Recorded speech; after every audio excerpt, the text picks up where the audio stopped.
Buenos días, hermanos, ¿cómo están? Gloria a Dios. Qué gran bendición estar con ustedes aquí después de ya algún tiempo y tener la oportunidad de compartir hoy la palabra del Señor con ustedes. Bueno, si estamos acá es porque ha habido una gran victoria también en nuestra experiencia, en nuestro transegar durante este tiempo de cuarentena. Y pensando en ello, estaba reflexionando sobre una palabra que el Señor entregó a mi corazón. Bueno, hay muchas experiencias, muchas anécdotas y muchas cosas que nosotros podemos quizás contar de este tiempo, pero sobre todo lo más importante es ver cómo el Señor trae experiencias aleccionadoras, trae enseñanzas ricas a nuestro corazón. Entonces yo voy a invitarles a que abran conmigo en el Salmo 90. Vamos a tener la lectura de la palabra del Señor.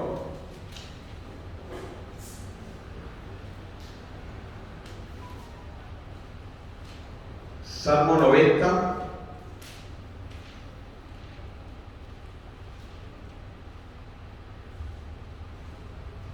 Vamos a leer la palabra del Señor allí en el Salmo 90 y el versículo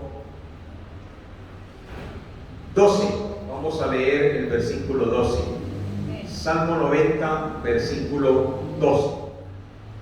Enséñanos de tal modo a contar nuestros días que traigamos al corazón sabiduría. Repítalo conmigo, por favor. Enséñanos de tal modo a contar nuestros días que traigamos al corazón sabiduría. Amén. Damos las gracias al Señor por esta palabra y vamos a orar. Nuestro Padre, te damos muchas gracias en esta preciosa mañana por la oportunidad que tú nos das, Señor, de estar reunidos, cada uno de nosotros como iglesia. Gracias por la oportunidad que tú nos das, Señor, de vivenciar cada momento, pasar por cada situación y, Señor, sobre todas las cosas, aprender la sabiduría para vivir más allá de una cuarentena o de una virulencia, Señor. Oro para que esta palabra enriquezca, fortalezca nuestros corazones, Señor, porque tu palabra es viva y eficaz y siempre obra en nosotros aquello para lo cual tú la envías. Oro, Señor, para que nuestros corazones, nuestra mente esté abierta, esté dispuesta para recibir lo que tú deseas enseñarnos en el día de hoy. En Cristo Jesús estamos orando con agradecimiento. Amén. He titulado esta palabra Sabiduría para vivir más allá de una cuarentena. He estado examinando detenidamente la palabra 40, el número 40 en la Escritura, y me he dado cuenta de que tiene una gran significancia a través de toda la Escritura. Y meditando específicamente en este salmo, pensé en las experiencias que Dios nos ha permitido a través de este tiempo de cuarentena, y voy a compartir con ustedes 5 principios de sabiduría para vivir y sobrepasar cualquier tipo de circunstancia que Dios permita en nuestro corazón. Sobre todo en estos días he estado meditando mucho porque al ver la forma como muchos han reaccionado frente a la experiencia de la cuarentena y aún después de la cuarentena, las estadísticas por una parte son de bendición, pero por otro lado hay estadísticas que nos muestran a nosotros que esto tuvo un alto impacto, que esto tuvo una fuerte crisis en el corazón de muchas personas. Pero es una alegría, es una bendición ver que nosotros estamos aquí perseverantes y que ninguna prueba, ninguna dificultad va a terminar de ninguna forma superflua con nuestra relación profunda y nuestra relación enriquecedora con nuestro Dios. Pero sí me hice la pregunta, bueno, porque hubo muchos tipos de acercamiento a esta experiencia. Muchos decían, bueno, ya estamos en los tiempos del fin. Otros dicen, no, ya sí son las plagas apocalípticas, lo que estamos viviendo. Otros decían, no, pero ¿cómo es posible que Dios permita una situación como estas? ¿Será que esto fue el resultado de experimentos que se hicieron y esto no es una pandemia, ni podemos llamarla pandemia, sino que la debemos de llamar plandemia? Es decir, ¿será un plan maquiavélico, será un plan diabólico que hay detrás de todo esto? Bueno, muchas preguntas, muchas reacciones, muchas experiencias han surgido de enfrentar una situación como estas. Primeramente, para introducir, quiero decirles, este salmo fue escrito por Moisés. Dice, oración de Moisés, varón de Dios, en los años aciagos de su vida. Los años no de la vejez, porque para mí la vejez tiene una diferencia con la palabra ancianidad. Esta palabra él la escribió en la época, esta oración él la pronunció en la época de los años aciagos, los años de su ancianidad. La vejez conlleva en sí y tiene la carga semántica del desgaste, del deterioro, de la vejación que traen los días vividos en la vida, los duros días que se viven en la vida, porque toda vida del hombre es de verdad difícil. Pero aquí, cuando pensamos en la ancianidad es muy diferente a la vejez. La ancianidad es el cúmulo de la experiencia, de la trayectoria, de la sabiduría que acumulamos a través de una vivencia rica y profunda cuando sabemos ser enseñados por Dios en lo que Dios quiere que nosotros aprendamos. Así que no quiero mirar este salmo como el producto de la vejez de Moisés.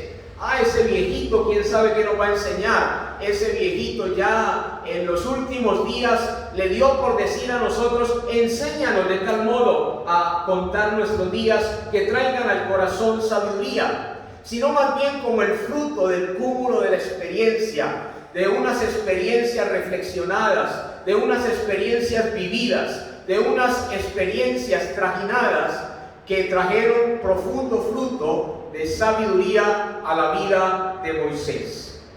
Y en segundo lugar, después de presentar este breve trasfondo de este salmo, quiero hacer referencia a una anécdota que me llamó poderosamente la atención. Se llama la anécdota del labriego y la plaga y la peste. El labriego y la peste. Se encontraba un labriego con la peste en el camino en algún momento y le dijo, ¿para dónde vas, peste? ¿Para dónde vas? Y entonces ella le contestó, voy en este momento, me dirijo para Bagdad.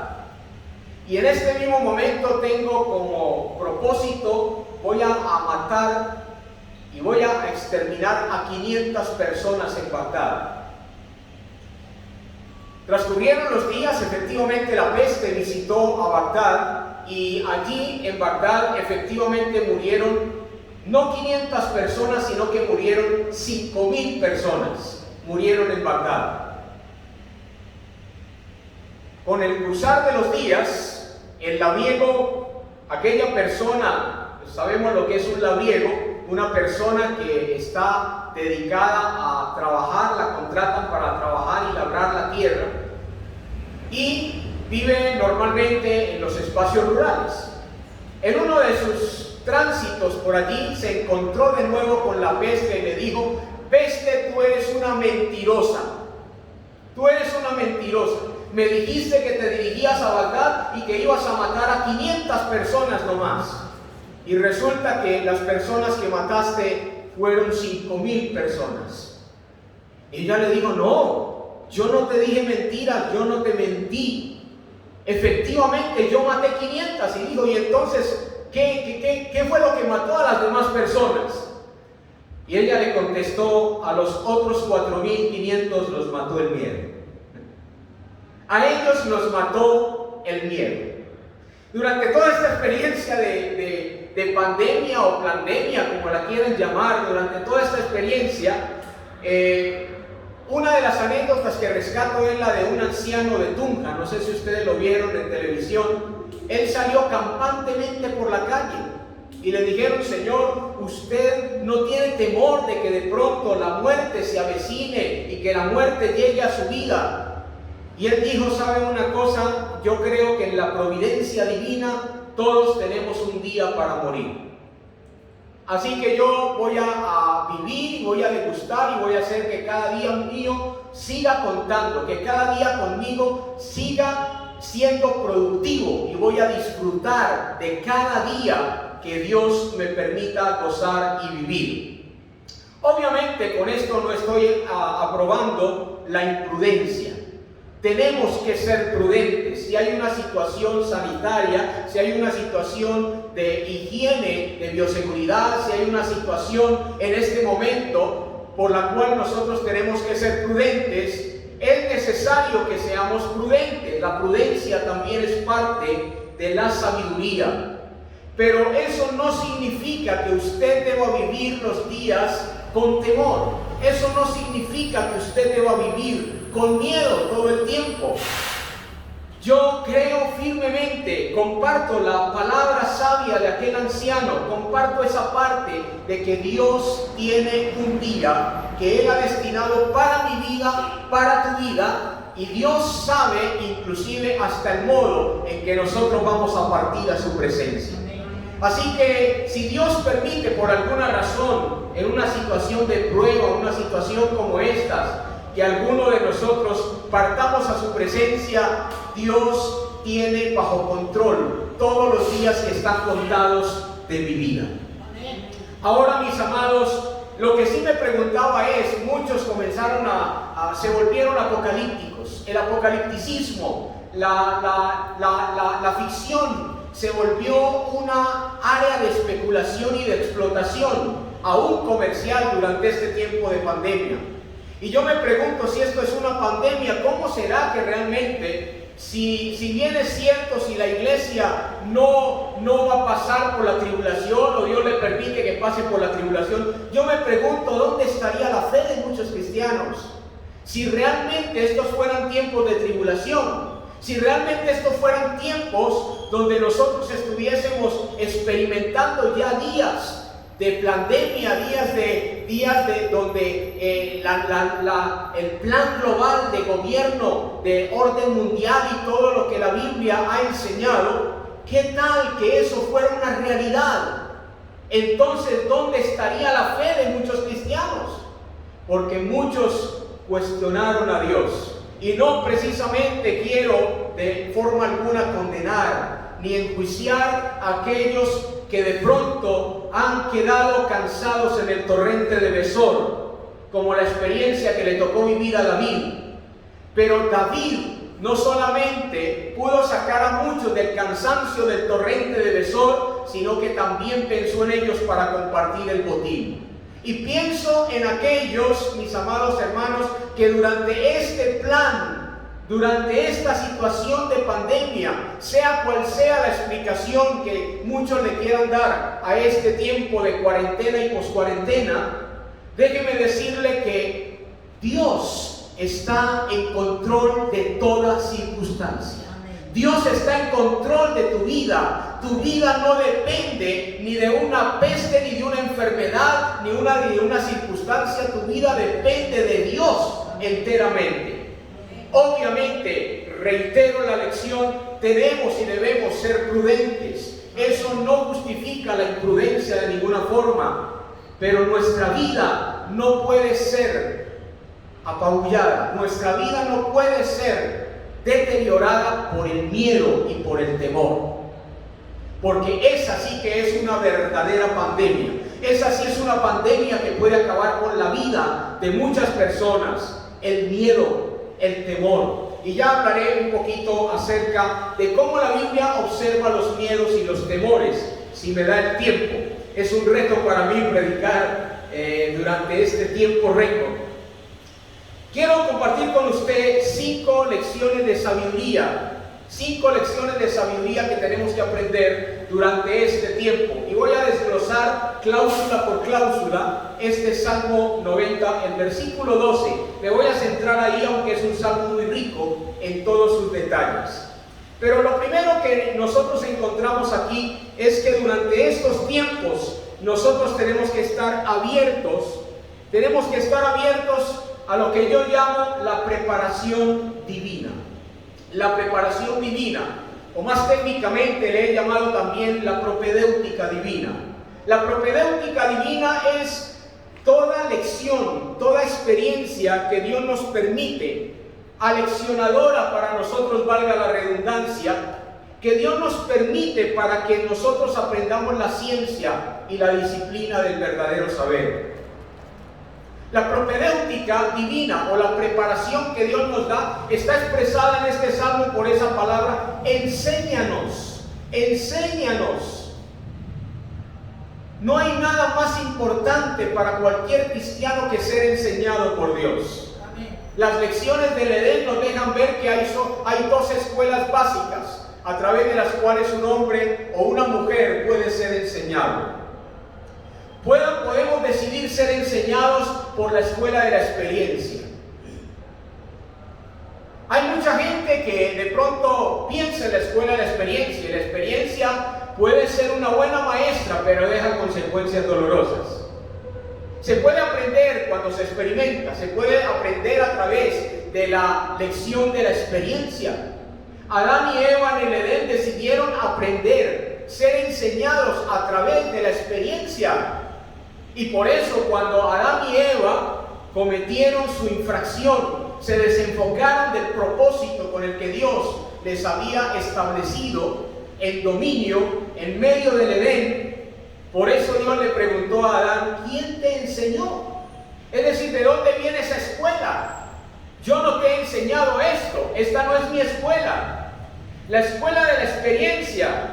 Nosotros podemos aprender por experiencia, y la escuela de la experiencia puede dejarnos lecciones muy aprendidas, pero también muy dolorosas y muy consecuentes.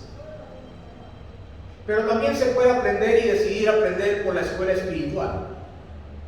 Se puede aprender de la escuela de la espiritualidad. Y la escuela de la espiritualidad es cuando decidimos ser enseñados por Dios. Grábese esto, mi amado hermano: Dios sin el hombre siempre seguirá siendo Dios. El hombre sin Dios jamás será algo o alguien. El hombre sin Dios es nada.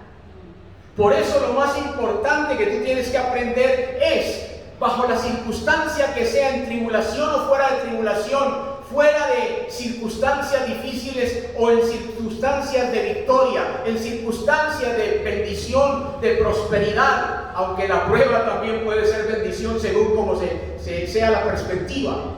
Déjame decirte que siempre, bajo toda circunstancia, Dios tiene que ser el que te enseñe. ¿Quién te enseñó en tiempos de pandemia? ¿Los noticieros? ¿Quién te enseñó? ¿Los gobernantes? ¿Quién te enseñó en tiempos de pandemia? Un pastor me hacía hasta reír porque decía: ¿sabe qué descubrí yo en esta pandemia? De las cosas que me han enseñado esta pandemia, me ha enseñado que la señora con la que yo vivía era hasta buena persona. ¿Cuán difícil se hizo la convivencia para muchos en el hogar? Parejas en peleas, en división, en disensión. Cuán difícil para muchos fue soportarse dentro del hogar, no estar acostumbrados a estar en ese supuesto encierro, porque el encierro, mis amados hermanos, verdadero y real, se vive es dentro de cada persona. Nuestro espíritu en Dios siempre es libre para glorificar a Dios. Nuestro espíritu siempre será libre. Así nos confinen en cuatro paredes, así nos confinen sobre un espacio físico. Dios siempre nos colocará en lugares espaciosos para que le glorifiquemos. Amén. Primera lección de sabiduría: decida quién le va a enseñar en la vida. Si quien le va a enseñar su experiencia, si le va a enseñar su presunción, si le va a enseñar su intuición, si le va a enseñar el mundo, o si usted decide ser enseñado por Dios. Moisés le dijo a Dios: enséñanos, enséñanos. Esa fue la lección. Adán decidió aprender por lo empírico. La búsqueda de la sabiduría a través de lo empírico es dura escuela. Primero el examen y luego la lección que entra con dolor. Pero cuando somos enseñados por Dios, eso trae revelación a nuestra vida. Eso trae un nuevo sentido para mi vida. Eso trae siempre un nuevo aprendizaje para mi vida. Piensa, si en este momento la iglesia estuviese pasando realmente por lo que hemos conocido tradicionalmente y siempre como gran tribulación, ¿dónde estaría tu fe? ¿Dónde estaría tu fe? Un pasaje que me llamó poderosamente la atención pensando en qué compartir con ustedes en esta mañana. Me debatía entre varios sermones, como siempre. Pero una de las palabras que Dios me dio en Timoteo es: Pablo le dice a Timoteo: Timoteo, no recibas a las viudas jóvenes, no admitas a las viudas jóvenes que están estimuladas e impulsadas por sus deseos.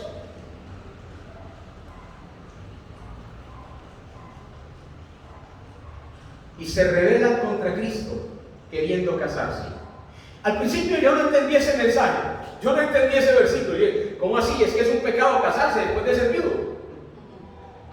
Pero eso no es lo que está diciendo el pasaje. El pasaje lo que está diciendo en el versículo posterior lo aclara y dice que se rebelan contra Cristo negando su primera fe. Conozco de muchas jovencitas y señoritas que nada de esperar el compañero de su vida, desisten y terminan negando su fe. Deciden rebelarse contra Cristo. Deciden negar su fe porque Dios no me ha dado el compañero que es tanto esperado, porque Dios no quiere traer a mi vida un compañero que tanto le he pedido. Pero aquí, hasta donde yo sé, no hay de ese tipo de vírgenes insensatas ni de viudas insensatas, sino mujeres que saben esperar en la provisión de Dios y que no van a negar su fe con esposo o sin esposo. Porque aún si no llegara el esposo material, estás como virgen sensata esperando, como virgen sensata, al esposo que es el Rey de Reyes y Señor de Señores, y que debe ser el que llena y satisface tu vida a plenitud. Segundo lugar, la segunda experiencia es la pedagogía divina. La pedagogía divina. Primero, la propedéutica divina. Segundo, la pedagogía divina. Enséñanos de tal modo. Y es que la sabiduría tiene modos de enseñar. Yo sé que usted recuerda el modo como le enseñaron sus padres. Sé que usted recuerda el modo como le enseñaron ciertos maestros. Algunos maestros fueron bastante fuertes con nosotros. A mí por lo menos me tocó el tiempo de la reglita. Cuando ciertos maestros para enseñarle a uno le daban con una regla en la mano, le decían ponga la mano. Le pegaban uno en la mano y le daban un quemón. Había otro profesor que jamás olvido, que le pegaba unos coscorrones en la cabeza. Le daba en la cabeza. Bueno, creo que los coscorrones espirituales de vez en cuando son necesarios también. A veces Dios tiene su forma y su manera de enseñarnos. Hay una experiencia aleccionadora en la forma y en las maneras y en los métodos de Dios. Los métodos de Dios son a veces inusitados. Los métodos de Dios a veces son inentendibles, incomprensibles. Pero en medio de toda su metodología, te garantizo que los métodos de Dios van a superar aún nuestro propio entendimiento. Porque en muchas ocasiones, aun si Dios quiere, va a ofender nuestro intelecto para conquistar nuestro corazón. Muchos querrán razonar esta cuarentena, esto no tiene explicación, pero ¿cómo es posible que Dios permita una situación de estas? ¿Cómo es posible que Dios me permita ver tanta muerte? Hice alusión en una exposición y en una ponencia pasada sobre el pensamiento de Annie Graham, la hija del predicador Billy Graham. Cuando a ella le cuestionaron la destrucción y el atentado terrorista que sucedió contra las Torres Gemelas, a ella le cuestionaron y le dijeron: ¿y por qué Dios permite esto? ¿Dónde está Dios? Y ella empezó a sacar una lista muy jugosa de todas las cosas a las que nosotros le hemos dicho está bien. A la inmoralidad, está bien. A la falta de educación correcta a nuestros hijos, está bien. Y estamos viviendo consecuencias de esas malas decisiones. En el libro de Isaías dice: a mi pueblo lo enseñó gente que le hacía descarriar, y mi pueblo así lo quiso. Hoy en día, por internet, a través de los medios de comunicación, a través del mundo virtual, sí que estamos viviendo una espiritualidad virtual. Pero déjame decirte que la espiritualidad en Dios, más allá de ser virtual, es una experiencia real, es una experiencia de vida. Es Cristo viviendo su vida a través de nosotros. El cristianismo no es una experiencia de vida, el cristianismo no es un estilo de vida, el cristianismo es Cristo viviendo su vida a través de nosotros. Ese es el cristianismo. Y Dios tiene sus modos para hacernos entender. Dios tiene su pedagogía. Dígale conmigo: Dios es a tu manera, no a la mía. Primero decida que Dios va a ser el único maestro de su vida, el único que le va a enseñar a usted. Obvio que dentro de ese plan de enseñanza Dios va a utilizar personas como instrumentos para direccionarnos, para mentorearnos, para ayudarnos, para dirigirnos. Pero primero decida ser enseñado por Dios. Dígale: Dios, quiero conocer esa propedéutica divina, quiero conocer esa preparación tuya, porque tú me enseñas a vivir la vida. Número 2, la pedagogía divina. Dios a tu modo, a tu manera, no a la mía, Dios. A tu manera, porque tus maneras son las que me edifican. Habrá un modo de vivir la vida sin miedos y sin aprensiones, sin depender de las circunstancias. No dejes que el temor a la muerte robe tus expectativas sobre el sentido, sobre el curso, sobre el propósito de tu vida, sobre lo que Dios ha destinado para tu vida. En la Biblia, en el griego, existen 3 palabras para lo que es el miedo o el temor. Existen 3 palabras diferentes. La primera palabra es una palabra cargada muy negativamente. Es la palabra deilía en el griego. Deilía siempre se usa en forma negativa cuando alguien ha renegado inclusive de su fe, bajo presión. La ansiedad y el miedo pueden llevar a una persona que diga: ¿dónde está Dios?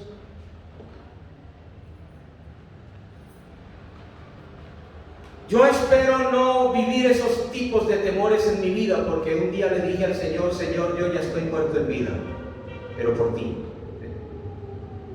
En el reino de Dios se muere para vivir. En el reino de Dios se sirve para reinar. En el reino de Dios se humilla para ser grande.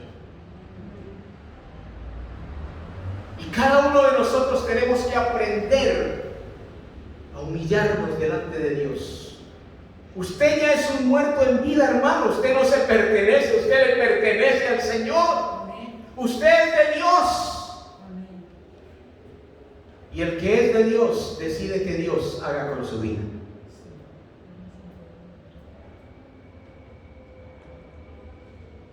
Deilía significa los miedos que conducen a uno a renegar de la fe bajo presión.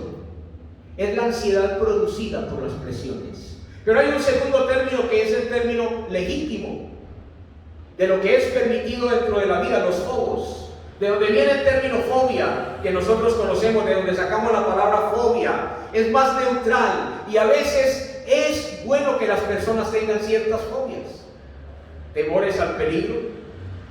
Puede ser porque se basa en el instinto de preservación. Dios estableció ciertos instintos en nosotros. Si tú tienes un instinto de preservación, eso es de Dios también. Que nos cuidemos, que seamos prudentes en tomar precauciones higiénicas en los lugares que visitamos, con las personas que nos relacionamos y en la forma que lo hacemos. Los fobos son legítimos bajo el instinto de preservación que Dios ha dado, no los de Elías. Los de Elías son los que acaban con mi fe, son los que acaban con mi energía emocional, son los que acaban con mi psicosis mental, son los que acaban con todo, con la forma en la que yo debo pensar, acaba con mis emociones, acaba destruyéndome y sumiéndome en depresión y en una óptica negativa sobre las cosas. Phobos es básicamente el instinto de preservación, que es un temor válido humano. Pero el tercero es el más precioso de todos, eulabeia. Eulabeia indica la reverencia hacia Dios, que se usa en un sentido positivo, como en Hebreos 12, versículo 28. Así que recibiendo nosotros un reino inconmovible, usted es un rey que ha recibido un reino de parte de Dios inconmovible, que no lo mueve ni una pandemia, no lo mueve una circunstancia, no lo mueve un temor, no lo mueve el miedo, no lo mueve las ansiedades, no lo mueve nada, absolutamente, porque usted no está en crisis, usted está en Cristo. Recibiendo nosotros un reino inconmovible, tengamos gratitud. Mediante ella sirvamos a Dios. ¿Sabe cómo sabe usted que una persona está agradecida con Dios? Cuando le sirve a Dios. Solamente los ingratos son los que sirven para tres cosas: para nada y para nada. Si alguien está agradecido por ese reino que ha recibido de parte de Dios, porque Dios le ha hecho un rey, porque Dios le ha hecho un sacerdote, si esa persona está agradecida con Dios, el resultado es servir a Dios. Un segundo resultado es agradarle con temor. Ahí está la palabra eulabeia. Servirle con temor y servirle con reverencia. Tercera lección de sabiduría: la perspectiva divina. La perspectiva divina. Primero, la propedéutica divina, la preparación divina. Número 2, la pedagogía divina. Número 3, la perspectiva divina. Enséñanos a contar nuestros días. La palabra hebrea aquí es maná. Maná, no sé por qué me suena tan deliciosa. Maná, suena como a maná. Suena a provisión de Dios. Enséñanos a contar. Dios es el que provee tus días. Esta palabra tiene una riqueza impresionante. Significa destinar, formar, poner, preparar, señalar. Esta cuarentena repasamos cuidadosamente las matemáticas de la vida, contando los días. Pero ¿cuál es el principio aquí? La vida cuenta en días. De ahí la importancia de vivir el día a día y vivir un día a la vez. Haz que tu vida cuente, dice un motivador de liderazgo llamado John Maxwell. Haz que tu día cuente. En tu vida tendrás mucho que contar cuando tú dejas que tus días cuenten. Déjame darte una pequeña idea de cómo pueden contar tus días. Administra la vida, porque ella un día te pasará factura. Número 1. Número 2, prioriza de acuerdo con tus valores y axiomas divinos. Prioriza Dios, tú, tu familia, tu proyecto de vida y servirle a Dios. Prioriza. Tercero, construye futuro para ti, para tu familia, edificando juntamente con el Creador. No decidas eliminar a Dios de tus planes ni de tus proyectos. Cuarto, elimina ese enemigo llamado promedio. Deja la mediocridad a un lado. Sal adelante, proyéctate. Vive el día a día con proyección en Dios. Busca desarrollar lo bueno y lo mejor de lo mejor. De lo mejor a lo excelente. De lo bueno a lo mejor. De lo mejor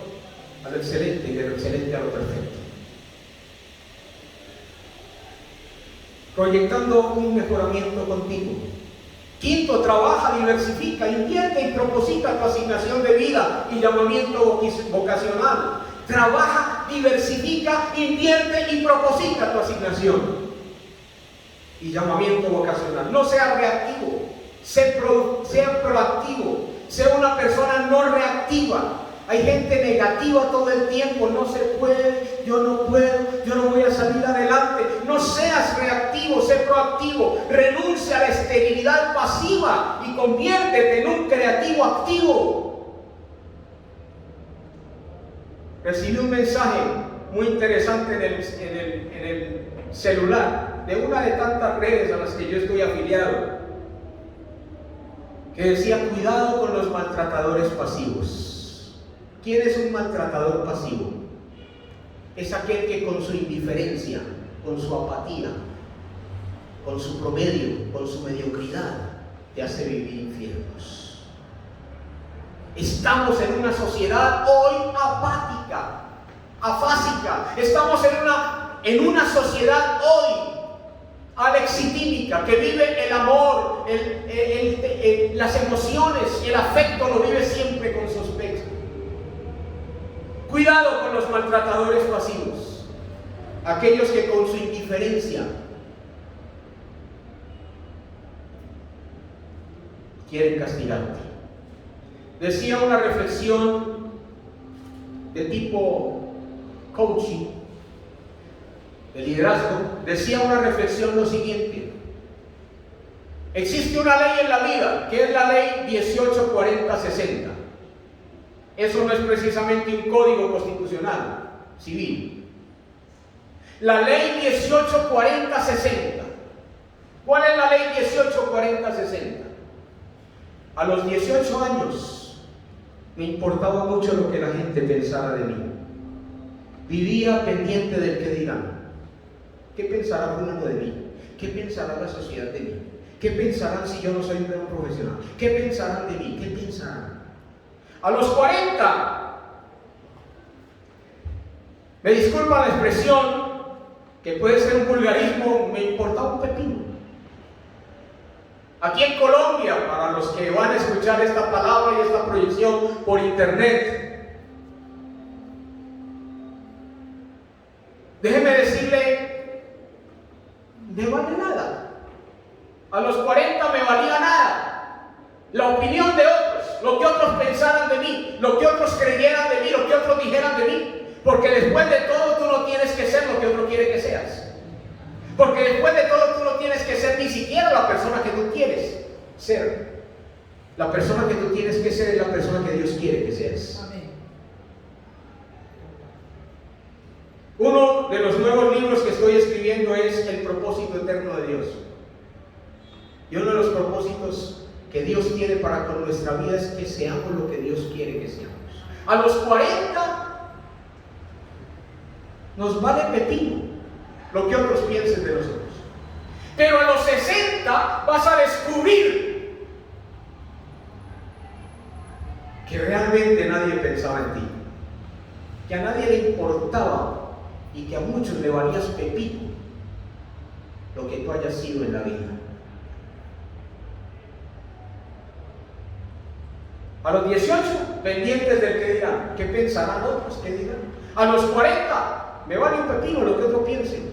Pero a los 60, de pronto muchos van a descubrir que poco les importas.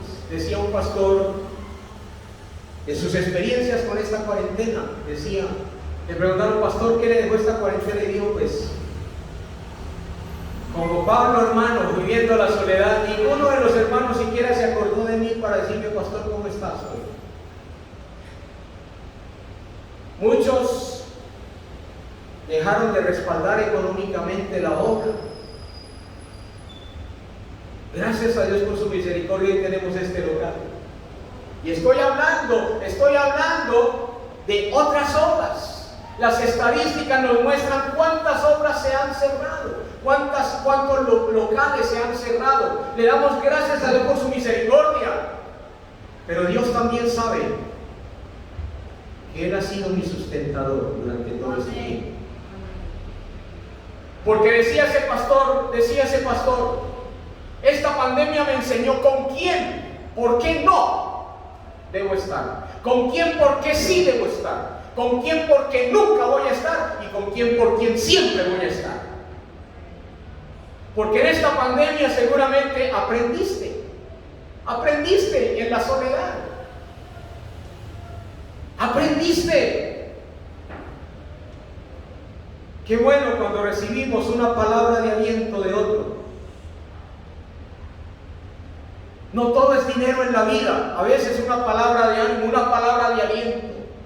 ¿Cómo estará el apóstol? ¿Cómo estará el pastor? ¿Cómo estará? A Pablo le enseñó a Timoteo a preocuparse por el sueldo de los pastores. Le dijo: los que gobiernan bien, que sean tenidos en doble honor.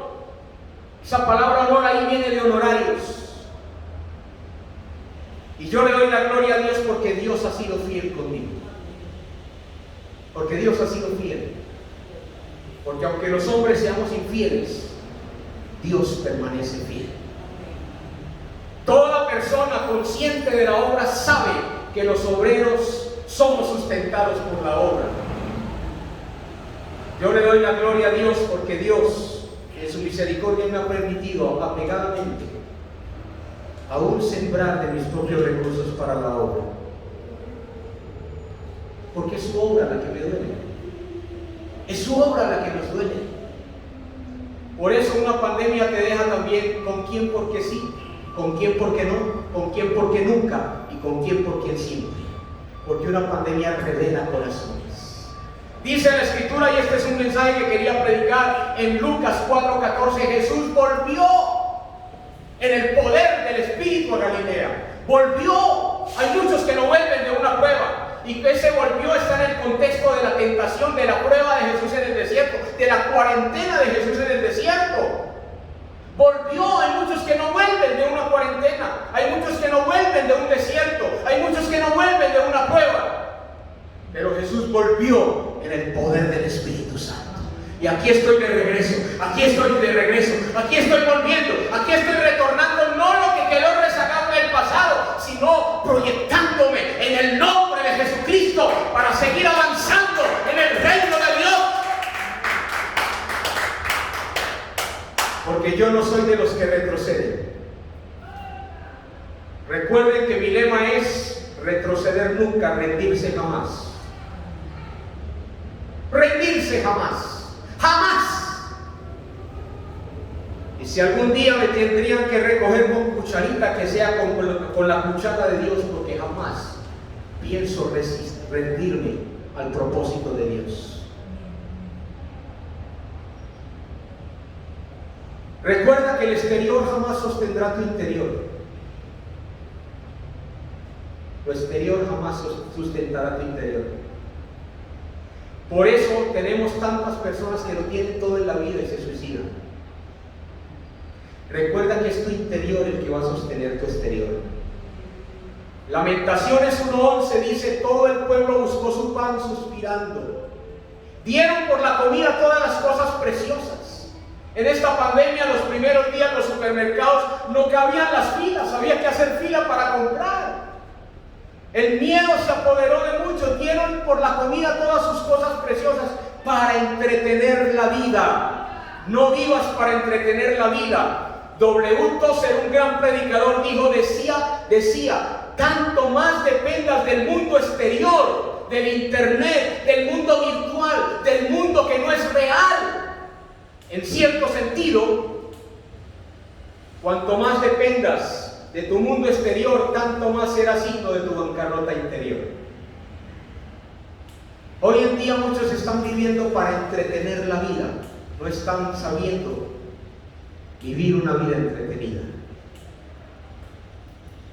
Disfrutar de la vida, disfrutar de lo que Dios te da, disfrutar del día a día, disfrutar de los momentos que Dios te concede. Cuanto más necesites de tu mundo exterior, más será signo de tu bancarrota interior. ¿No parece esto acaso una profecía sobre la época de la ciberadicción? ¿Acaso en el mundo de los Homo sapiens, donde el teléfono ha sido la mayor comunicación que tenemos? pero las relaciones interpersonales día a día se deterioran. Si tomas conciencia de esto, no tendrás que existir para entretener la vida, sino que la vida misma te entretendrá a ti. La vida misma te será entretenida y se encargará de entretenerte. El consejo es: vive por lo que quieres morir y muere por lo que quieres vivir. Yo ya decidí.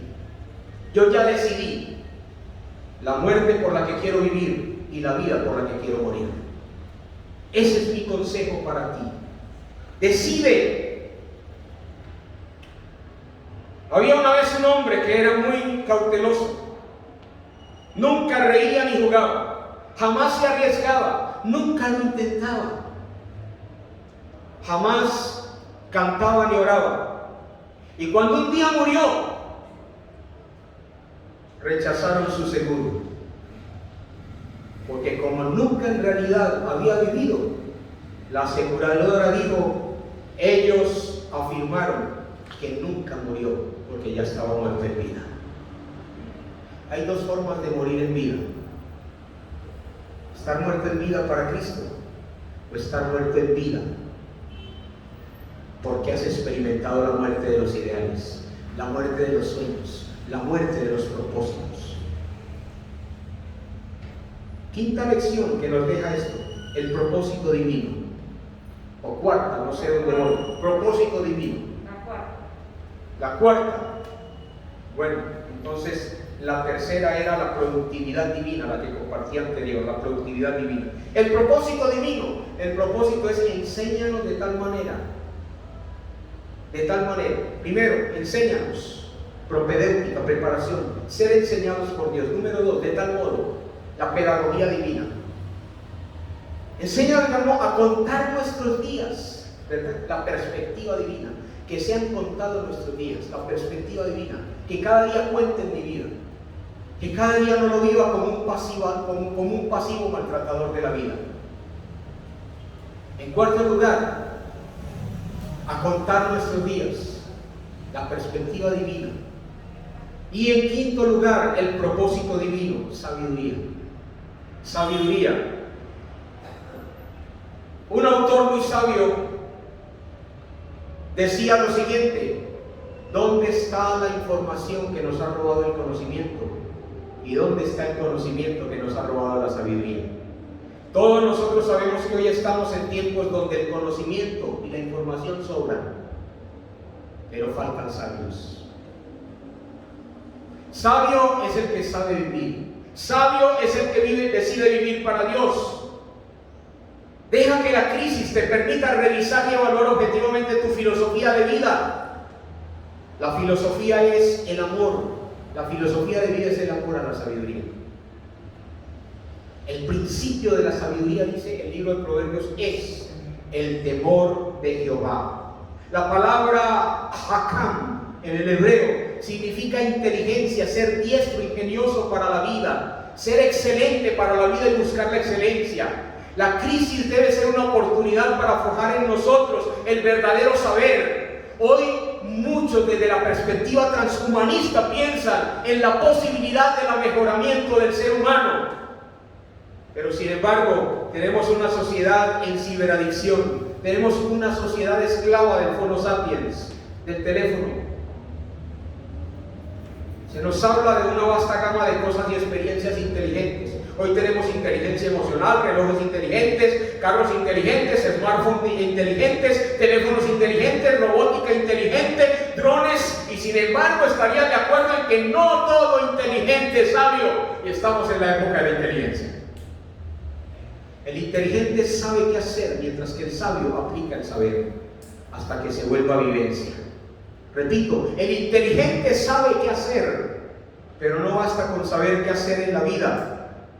Basta con aplicarlo a la vida. La inteligencia y el conocimiento son para sobrevivir, pero la sabiduría es para saber vivir. Y el vivir el saber, y el vivir el saber, el vivir el ser, y el vivir el hacer. Conclusión, mis amados hermanos, en cuarentena o fuera de cuarentena, cuando vino el diluvio, ¿dónde estaba Noé y su familia? En la casa, en el arca. Cuando los tres ángeles visitaron a Abraham, ¿dónde estaba él? En casa. Cuando los 2 ángeles fueron a Sodoma y Gomorra, ¿dónde estaba él? En casa. Cuando el ángel mató a los primogénitos de Egipto, ¿dónde estaban los israelitas? En casa. ¿Dónde estaban los apóstoles de Jesús cuando recibieron el Espíritu Santo en Pentecostés? En casa. ¿Dónde estaba Pablo cuando recibió la visita de Ananías? En casa. ¿Dónde estamos por causa del coronavirus? En casa. Pero ¿sabe una cosa? Que Pablo una y otra vez saludó a la iglesia que estaba en casa. La primera iglesia es tu casa. Y Dios nos volvió al principio, Dios nos volvió al origen, Dios nos volvió al hogar. Por eso me hizo reír ese pastor cuando decía: descubrí que hasta la señora con la que yo vivía era buena persona. ¿Cuántos padres no se cruzan una palabra? Todo es trabajo en el hogar. Llegan, ¿cómo te fue bien? Llegan a sus quehaceres, llegan a sus cosas. No hay diálogo, no hay compartimiento. Cada quien entra como Pedro por su casa. Tú decides si estarás encerrado o enterrado. Las dos palabras se parecen. Son palabras casi homófonas. Son palabras casi homográficas. Si decides, tú decides si estarás encerrado o enterrado. Solo una letra hace la diferencia, como lo hará también la actitud que asumas. Es tiempo de proyectarte. Señor, hazme un instrumento de tu paz. Donde haya odio, yo ponga amor. Donde haya ofensa, yo siempre perdono.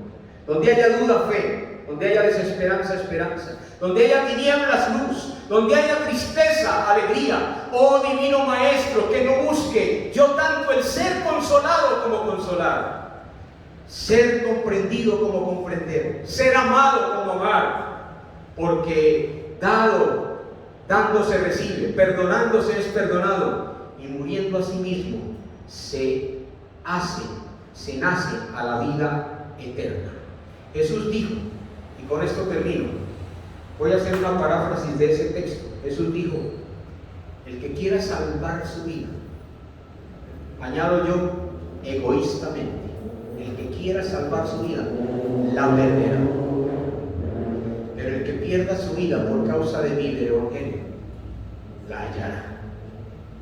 La hallará. 5 lecciones para aprender la sabiduría de la vida. Número 1, la propedéutica divina. Número 2, la pedagogía divina. Número 3, la perspectiva divina.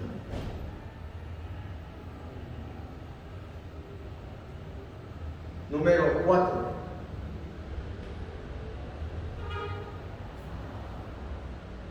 el propósito divino. Lecciones que tenemos que aprender si queremos vivir sabiamente. Y no te pierdas que voy a compartir el próximo domingo. El Señor nos ayude, mis amados hermanos. Enséñanos de tal forma, de tal manera, a contar nuestros días que traigan al corazón sabiduría. Colócate sobre tus pies y quiero hacer una oración, y para todos los que han de estar viendo esta palabra a través del internet y del mundo virtual, quiero decirte: recuerda que Dios sin el hombre sigue siendo Dios, pero el hombre sin Dios no es nada.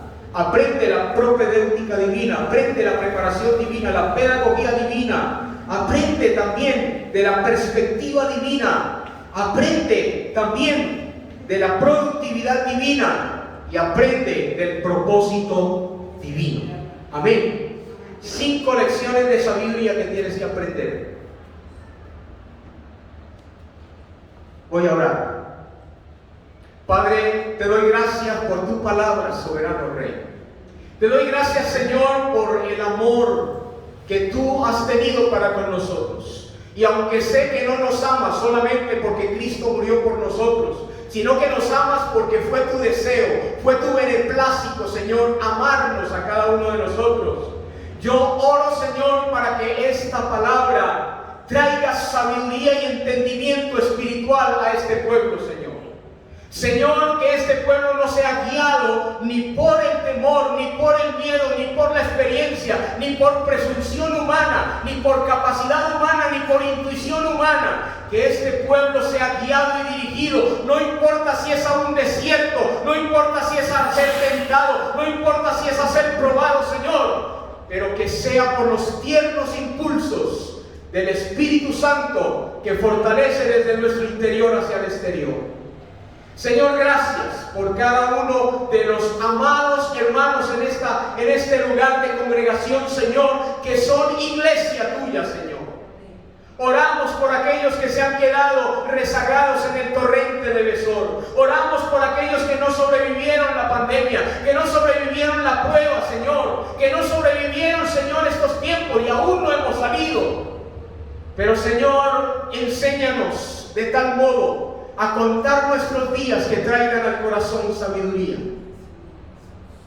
Señor, que no vivamos esta vida con exceso de información y conocimiento, sino aprendiendo a aplicarlo a nuestra forma sabia de vivir. Bendigo, Señor, o mejor aún, ratifico la bendición con la que tú nos has bendecido sobre cada uno de mis hermanos en su lugar de trabajo, en el entorno que les rodea, Señor, en cualquier lugar donde ellos estén, bendito Dios. Guarda a tu pueblo, Señor. Y firmemente estamos convencidos, Señor, de que aunque debemos de ser prudentes, tú tienes un día para cada uno de nosotros, porque eres tú el que nos enseña a contar los días. Y eres tú quien cuenta nuestros días, Señor. Señor, a través de esta experiencia aprendemos que quizás para muchos, que muchos ni pensaron en nosotros, que muchos ni se acordaron de nosotros, Señor. Quizás vivimos este trayecto en la soledad, Señor, pero una soledad productiva, soberano Rey. Pero gracias, porque tú has estado allí, como siempre. Porque tú has estado al lado de cada hermano. Porque hoy, Señor, tu palabra nos consuela. Hoy tu palabra nos conforta, Señor amado. Y, Señor, no permitas, Señor, si por alguna razón permites un encierro, Señor, que eso no sea lo mismo que estemos enterrados. Como decía un hermano, Señor, aún de nuestra congregación es preferible, Señor, estar encerrados que estar enterrados en un cajón. Pero también es preferible, Señor, vivir encierros productivos que vivir enterrados sin propósito en la vida. Porque la vida sin el propósito eterno, pero también sin un propósito de vida, Señor, solamente es un experimento y no tiene sentido ni significado. En el nombre de Jesús, gracias por tu palabra. Amén.